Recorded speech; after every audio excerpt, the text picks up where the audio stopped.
Hello, welcome to Mindfulness and Meditation for Leaders. My name is Alexander Akodiete. Some could just call me Alex. So what exactly is mindfulness and what exactly is meditation? Some people use them interchangeably, but really mindfulness is simply about being aware. You hear people say mindfulness is a way of doing meditation, and meditation is a way of doing mindfulness. But meditation tends to involve staying focused or concentrating. We also say mindfulness, be if I'm washing dishes or doing laundry, I just simply, I'm there in the moment. I'm not worried about the next contract, the next meeting, tomorrow, what happened the last minute. I am in the moment and I'm aware of the moment. I am sitting outside here in the backyard and I can have distraction, be a bird chirping, which could be good for concentration, be a dog barking or a rabbit running across or a squirrel running across. If I'm practicing mindfulness, I can stay focused and aware of my situation, focusing more on internal stimuli as opposed to external stimuli. So I'm using this slide just to explain some principles before we will do some mindfulness or meditation exercise. And this is a good point to also mention that meditation is not a religious activity. Some people be like, oh, if I'm trying to do meditation, I'm practicing Buddhism or Hinduism. No. And I hate to disappoint some other people. It is not from the East. All nationalities, all ethnicity, many religions have mindfulness and meditation. For those who are Christians, you will see admonition about meditating on the Word of God. As somebody of African origin, we always had meditation, a way for us to stay focused and not be so distracted about whatever is going on around us. So just to understand the distinction, so people might use the terminology interchangeably about mindfulness and meditation. But no matter your religion, you could practice meditation. There are Christian ones, I think, Abide and Encounter offer meditation for you. Definitely, obviously, other religions offer their own and other nationalities. But the whole idea is to find a way to like quiet down and be aware of your surrounding or be aware of what's going on internally and not too concentrated with the outside. So I can, but I want to concentrate on something that enables me to focus. So for some of us who are in high pressure job, I can give an example. You just had a meeting with 30 employees. Maybe your company is about to be laid off, or in this current COVID-19 situation, you don't know when you're going to go back to work, when you're going to get the next paycheck or whatever, but you can be able to practice mindfulness and meditation to help you. In fact, there are 10 benefits I'm saying on here for mindfulness and meditation. It's been shown to reduce your stress, and it's been shown to enable you to absorb new information. I can also put on here that I find that when I'm studying a new topic, it helps me to be mindful and to try and find a way to meditate, and it makes it easier for me to absorb that new information. And also when I go take stressful certification exam, it's not uncommon for me to just stay there before I click start and try and reduce my heart rate or become just aware that I'm just sitting here. I've studied for this exam. Don't need to be stressed.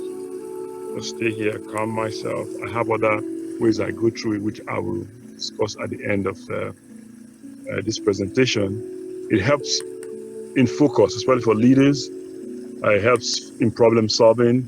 And you see on the slide, it also facilitates creativity. It's been recommended that sometimes as a leader, when you're going to have meetings, encourage your employees to engage in some mindful exercise before they start the meeting, or before they start any kind of brainstorming session.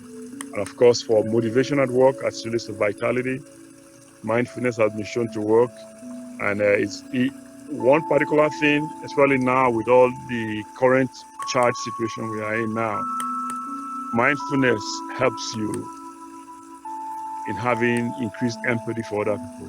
We call it EQ, EI, emotional intelligence. Mindfulness can help you with that. And it's been shown to help in the treatment and prevention of depression. There's been also some research shows it's helped in pain management, and of course, it can enhance your physical health. But we want to also make a little caution as it relates to mindfulness at the workplace. Please note that mindfulness at the workplace should not be used as an excuse or a way to kind of like disengage yourself from stressful realities. I also want to make sure that those who are suffering some kind of mental issues, that this is not a way for distress, or it's called depersonalization for those individuals. And for in the workplace, please make sure that the mindfulness is voluntary. You're not imposing it on your staff. And people misunderstand, and they think mindfulness is a productivity tool. It is not a productivity tool. Yes, it can help you, as I said, in being creative, but it is not in and of itself the tool for productivity. For leaders, 4 suggestions about how you can introduce mindfulness into the workplace will be to encourage your staff to use short mindful exercise at work. The 2-minute one I'm going to go over at the end could be something that they could use. You should introduce a quiet space in your organization. I remember being stuck at JFK Airport, only to realize that they had what they call it the interfaith room, where you could use a room like that to go in and meditate and quiet your soul. So if you have that in the office, it becomes like an escape, a safety room for the staff to go in. And also you should maybe make it mandatory for employees to take regular breaks. And then the 4th one here is what worked for me when I was at a particular higher institution. This one is to introduce a system of gratitude notes. So I happened to be the only male at the workplace, and 2 female staff were scared of very tiny spiders, and they were screaming about the spider. And then they called me, came to my office, and I came and I killed the spider, just swashed it down and stuff. So the next day when I came to work, there was a little note in front of my door, and it said, "Thank you, Alex, our spider killer."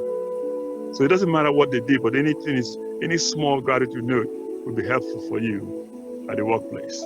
So try and put that, because what you're doing is you're becoming aware and becoming cognizant of what the person has done or what your colleague has done for you, right? So for our mindfulness exercise, I'm going to attach just a little handout I have about how we're going to do this mindful exercise for us. The first thing is really to find a good, quiet location. So here, I'm going to remove this slide so you can see me directly and see where I'm sitting. So I'm here in the backyard. So for my African friends, especially the Yorubas, they understand about being prostrate. But you can use prostrate, prostrating yourself as a way to start your mindful exercise. Most people think of the lotus position, which you cross your leg, or you half lotus position, as I am like this, right? But if you have a knee problem, you find that might not be ideal for you. Simply just stretch out your leg and make sure that you are comfortable. That's the first thing that you need to do. The idea is to be comfortable. You don't need to be in pain. So if you cannot do the lotus position, please don't do it. And then the second thing is always to try and make it like a short process. Give yourself like 2 minutes, start with 2 minutes or 5 minutes, because it's better that you be consistent. Instead of saying, I'm going to meditate, and you start saying, I want to meditate for 30 minutes every day, and you don't do it. So you better start with small chunks, then do it successfully, right? You might want to use a timer. For me, I use my phone as a timer on how long you want to do your meditation session. So you might say, okay, I want to do 2 minutes. Most phones, they have an app that can time you. So that's something that you could do. Some people might also find that it helps them to pick something to hold on to concentrate. Yeah, I use this little funny guy that I received at a conference. You can hold on to it. It might help you. Some people use a timer. My Catholic friends or my Muslim friends, you see they have a bead. Some of them can use that for meditation, whatever seems to work for you. Use a timer, and music could help. I'm hearing some birds chirping, but I think I'm going to maybe introduce the music for us so we can see the distinction between using something, using music, using the natural setting for your meditation, right? What I'm going to practice with us is going to be what's called a guided meditation. There are different types of meditation. Of course, guided just means you're listening to somebody, a teacher, telling you what to do. If you use like an encounter at the end of a scripture reading or at the end of something, you will now say maybe praise be to God or thank you. Whatever it is that you are being led or by the facilitator to do, that's a guided meditation. In this case, I'm just going to tell us a few things that we're going to do in our process for leaders. And it doesn't need to be anything spooky, spiritual. As I said, it is not a religious thing. Of course, I believe that we are made up of body, soul, and spirit. We're tripartite. So this is more to quiet, let your spirit, man, take control of your body and your soul. But again, it's not a religious activity, right? So, and then also on my list for you, I also want you to decide about obviously what you're going to use to count your steps for meditation. But also, it's okay if you get distracted. People always, oh man, I started doing meditation and somebody walked across, or my mind went somewhere else. That's all right. Just once you realize that, bring your mind back, and then now focus back yourself and say, okay, I'm going to go back to the activity. Don't stop. Don't say, oh, because I thought I have to restart again and time myself. No, just continue. Because it's more part of what we call personal mastery. And it's more for your own benefit, because remember, you're trying to focus on internal and not external stimuli or stimulus, how you think about that, right? So first, I want to use a breathing exercise for me here. So I have one here. Let me just try it for a few minutes, and then you can follow me. And this one is just going to be, we're going to do it about 5. We're going to breathe in, count to 5 while we're inhaling, and then we're going to breathe out, count to 5. And we're going to try and do that 5 times. Makes it easy, right? So I'm not using any music in the background, so we're going to start. I'm going to count internally, obviously. So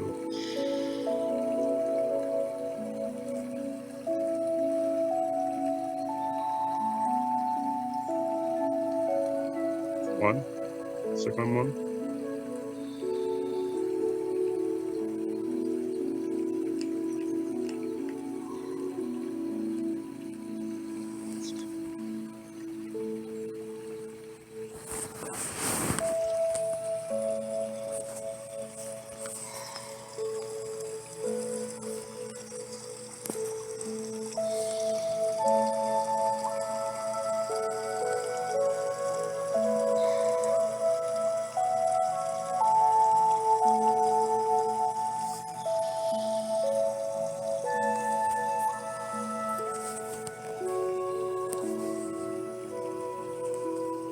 5. Now, for me, that you can time yourself and say, how long did that take? Of course, if you're trying to distress from your technology, you don't want to use your phone. You can get a normal microwave sort of counter to do the exercise. So now, if I have a ball, I can put the ball in between or however. So it ends up being, but I'm not doing a stressful exercise. So I just want to, as I'm doing it, I'm comfortable now. I've got my neck here. So I'm going to try to keep my neck by the own comfort. Because as I said, you could decide to do this or lie down straight, whatever works for you. So when I do that posture and I sit here, I could decide to use my hand to just knock.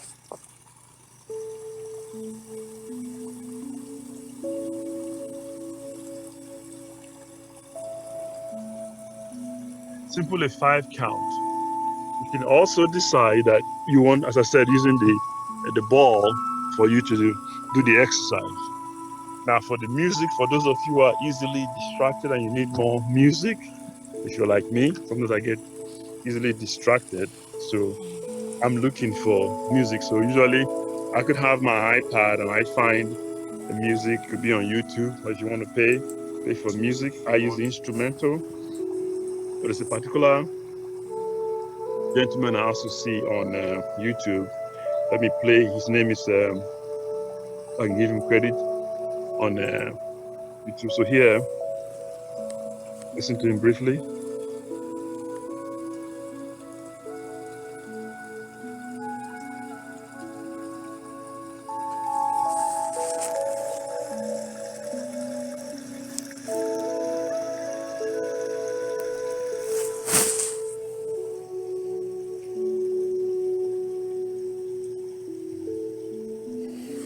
Now, for the next few moments, I ask of you to pay attention to any external sounds you may hear. Not trying to specifically listen out for the sounds, but simply be a witness to the sound as it comes and goes, like the ebb and flow of the tide. You may hear sounds within your room, another room, and outside the building you are in. So in our case, I hear the birds concentrating. I'm using it as a means to stay focused in what I'm doing. I may also decide if I find that maybe a visual is distracting me. Because for some people, visual works for them. You will see people, they will play music with, they play video, they're watching, seeing the ocean moves or the leaves move instead of the sound. But maybe for you, you might just decide you could close your eyes. That works for you. And do whatever you want to do, whatever enables you to concentrate. One of my best vacations ever was in Cayman Islands. I was able to, back then, this is in 1994, so you sit outside and you hear the waves of the ocean.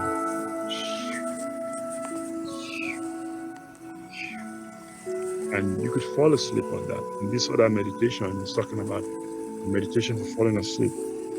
So as I said at the beginning, meditation has a lot of benefits. It helps people to sleep, for their physical health. You might find that some people find that when they're mindful before they even lift weight in sporting activities, it helps them.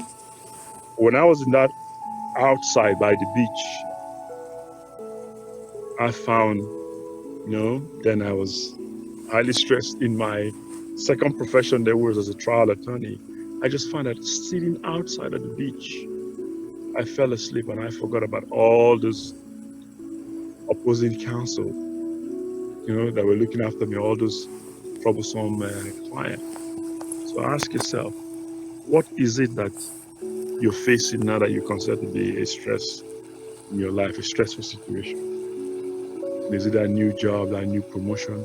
What can you do to help reduce that stress? And I'm telling you that mindfulness and meditation will help you in that process. So I'm going to summarize, because I want to keep this video as short as possible. Just remember, there are many benefits to mindfulness and meditation. People might use the words interchangeably, but start small. Find a comfortable place where you're not going to be easily distracted. Use music if you want. Use something to hold on to concentrate. Just remember, the posture is important only as it relates to being comfortable. So don't be stuck in, do I have to be in a lotus position, sitting down? So I hope this benefits you, and you can send me any comment if it works for you, or tell me what works for you, and then we can combine it together. Be blessed. Have a